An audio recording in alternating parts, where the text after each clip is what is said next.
Hi. This one is rough. I don't know why I'm doing this. It was fucking me up. And then I thought, fuck though. Like if it's fucking you up this bad, then it'll probably be good for the channel, you know? And then I'm like, man, but and then I was like, yeah, do it. It's your American Idol sob story. Like you can share it with the public. That's where I came to anyway. Maybe it's too much. I don't know, but this is my life story. And I can't remember how much of my story that I have told you guys. But then like whenever I read y'all talk about me, it just sounds like I'm like, do they think I'm mysterious? Because that feels weird because I'm just so upfront and I'm such an open book. But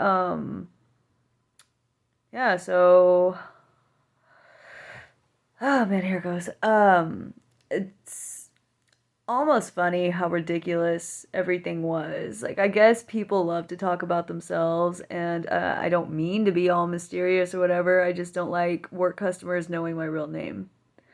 And obviously, like, I hide a lot of my life. Like, I hide my kid and stuff from the internet just because I don't like that. It doesn't make me comfortable. But yeah, Jesus, this is gonna be long, and I don't blame y'all for clicking off. And I don't know why I'm doing this, but I guess. And live videos are always my favorite ones, and I kind of wanted to, but this fucked me up. This fucked me up recording it, and I'm like, this is my fifth or sixth time so I don't know if I'm just about to waste a whole bunch of time or if I can get through it. But yeah, drawing it seemed really tedious. So the whole time you have to look at my face. Look at it. I was raised in a tiny ass bullshit Texas town. It sucked. Everyone was a fucking inbred ass Nazi little shit, and literally everyone in my junior high would fucking brag about being racist because there weren't any black kids to beat them up or something. And it's like if Donald Trump fucking colonized a town. I grew up there. My parents were very hyper focused on weight. Like my mom would straight up tell me if you weren't fat, you wouldn't get bullied so much. And they focused on my weight to resolve everything. And I guess obviously I kind of internalized that. But uh, yeah, nobody ever bullied me for being fat except for my parents. Um, I really can't remember, except for this one period after my first husband left, I really can't remember anybody else bullying me for being fat. They bullied me for being different, but I wasn't that much bigger than most of the other kids. Like I was fat, but I wasn't the fat kid, you know? Like I looked like most everybody else. Um, but yeah, it was pretty bad. There were kids that would come up to me, and I remember kids asking why I didn't just kill myself because no one liked me. And I remember at the worst, they were chanting, kill yourself. Like when a teacher walked in on them doing this, and she didn't say anything. And I just remember being so nervous about going to school. I would be like sick every single morning. Like I just have knots in my stomach, and like my bullying experience is extensive, and it was whatever. I mean, it was just a bunch of inbred kids who like I thought different than everybody, and I wasn't scared of how I thought different than everybody. I don't care if my opinion makes me popular. So, and I had very, very different opinions than they did, and it is what it is. But I know this will sound really bad. But I kind of had like a Columbine phase and it freaked my mom out. Like I don't think that I would have gone through with it or nothing, but I was just 12, you know? I was angry. I was mad at the whole fucking world. Um my dad worked a lot, and when he was home, my parents would just kind of like scream at each other all night long. We grew up with holes all over the walls. I loved my father very much, though, and I was really close to him. My mom and I just never got along, and everything. every time they said that they were gonna get a divorce, they would come and ask, "Which parent do you want?" And I said, "Let's go, Dad." Like I would get a fucking suitcase. I remember after one fight, I thought it was really gonna be like I was really gonna get to go with my dad, and like I really got my heart set on it, and I cried and cried and cried when they said they were gonna get back together. I started experimenting with puking when I was in junior high. My mom took me out of school and homeschooled me. My parents were actually really affluent. We never went without anything, and we were spoiled. My parents took good care of us. They loved us. They were just, everyone's fucked up. I forgive them a lot more for it now than I did when I was younger.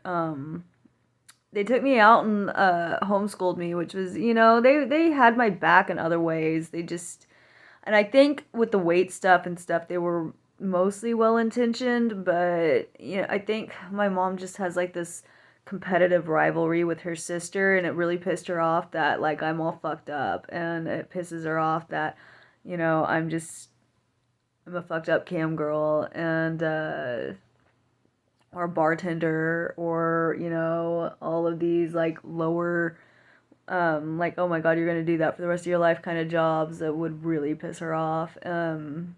And because my cousins are like graduated from like these amazing schools with perfect straight A's, and they were like cheerleader, and then one of them has a doctorate, and I can't compare, and my mom hates me for that.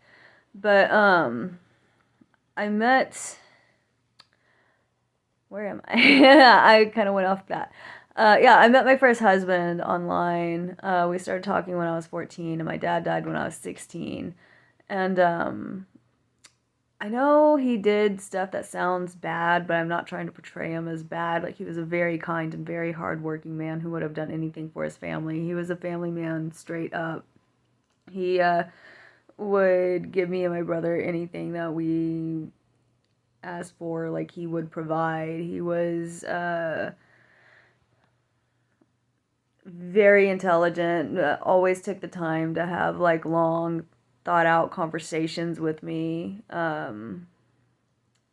mom was just a cunt. Like, she still is a cunt. She's extremely sick and dying for real now, and I'm really happy for her. I hope that it's everything that she ever dreamed of. I mean, that bitch loves being sick. I guess my eating disorder, that was just always there. That would be like a whole separate fucking story. That would have to be like my eating disorder life story. Because, like, I'm not going to go into every little single fucking nuance in this video. I'm old. That's way too much. Yeah, my husband came to the US, but we were too young and stupid to, properly understand how to, do a visa, and it was really just a disaster. Like, we spent all of this money, all my father's inheritance, and because I moved him over, my mom got us a house, and she was like, there, and this is the business that you're gonna do. You're all set up, and it just didn't make any fucking sense. It would just be all this stuff that didn't make any sense, and we were like, how is this supposed to make us money? And she would just like throw a big fit and tell us to figure it the fuck out. Anyway, then I tried to kill myself, and the cops deported my husband from the hospital. They literally took him out of the room, and it was too difficult for us to make it work over there.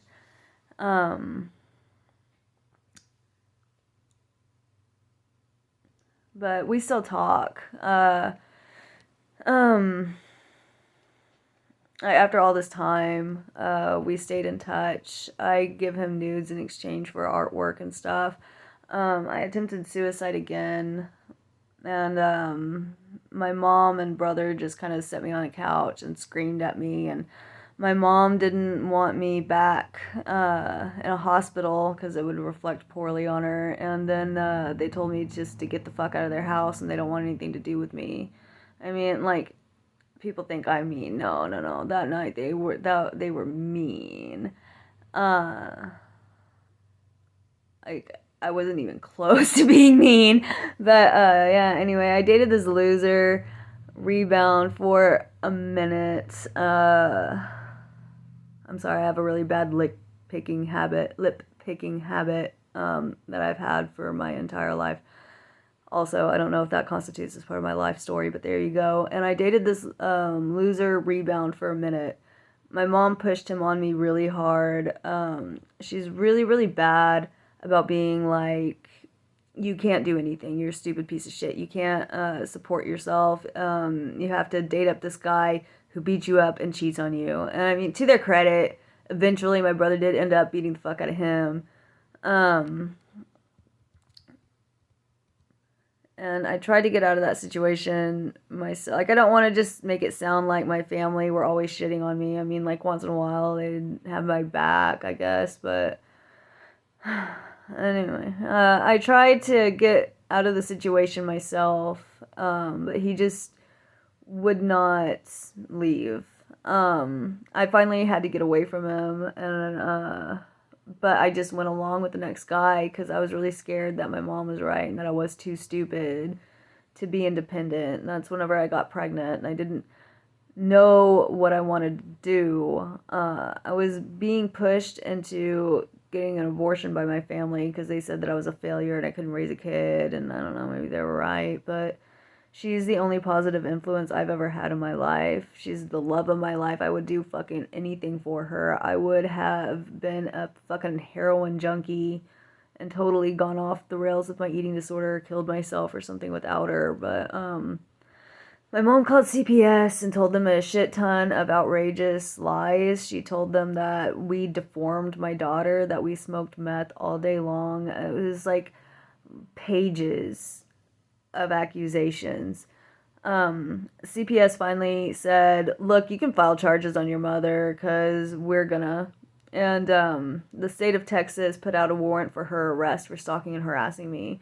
She was calling every day, taking pictures of my friend's license plates because she was like fucking a cop or something, and they would run our plates for them. And I know CPS aren't supposed to tell you who called. I know that they're never supposed to do that, but I mean, like, I guess since it was like claim after claim after claim after claim after claim, they were finally like, okay, that's enough. And the cop's not supposed to be running plates like that either. That's against the law, but I guess the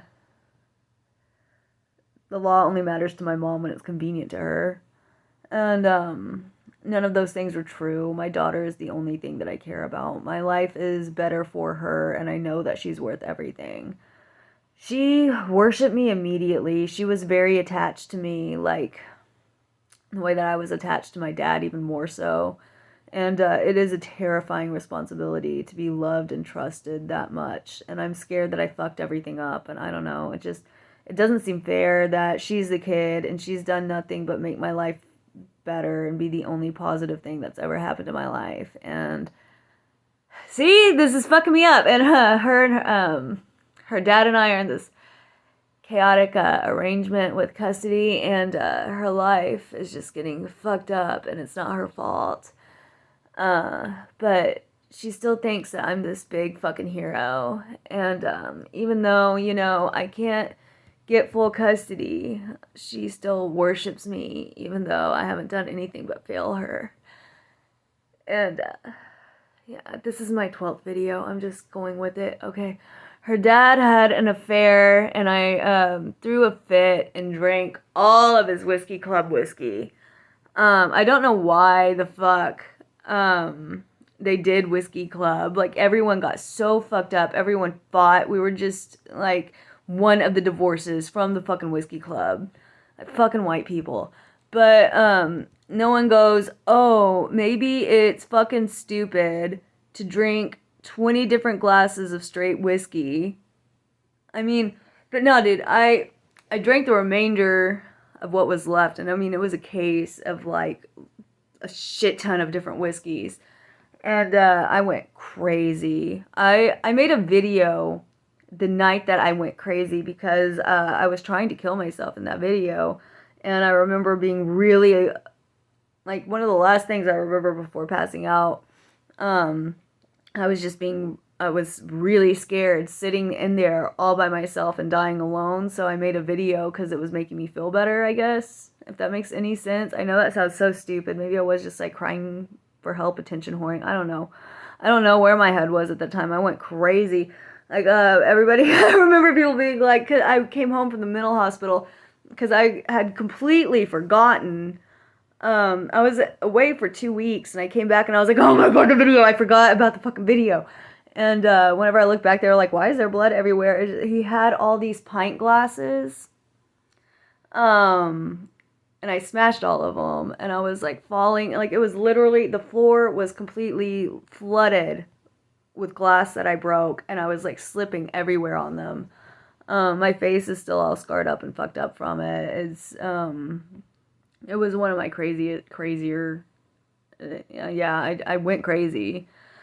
But, yeah, whenever I was in the mental hospital, he wrote up a custody agreement, and then he told me that I had to sign this petition for divorce. And all it said on there, and I still have the petition, and all the thing that I signed, the only thing that it says is that we won't try to keep custody from each other. Like neither one of us would keep our daughter from the other one. But then he shows me this divorce decree, and I go down and I went to go pick up the divorce decree, and they said, oh, you never got it. And what I signed in that divorce decree were two totally fucking different things. It doesn't make any sense. Yeah, I don't even believe in God, and I've like been praying and praying every night that I can get a lawyer one day and figure that the fuck out. But here I am now. I don't know if life ever gets better. I don't know if anything ever gets better.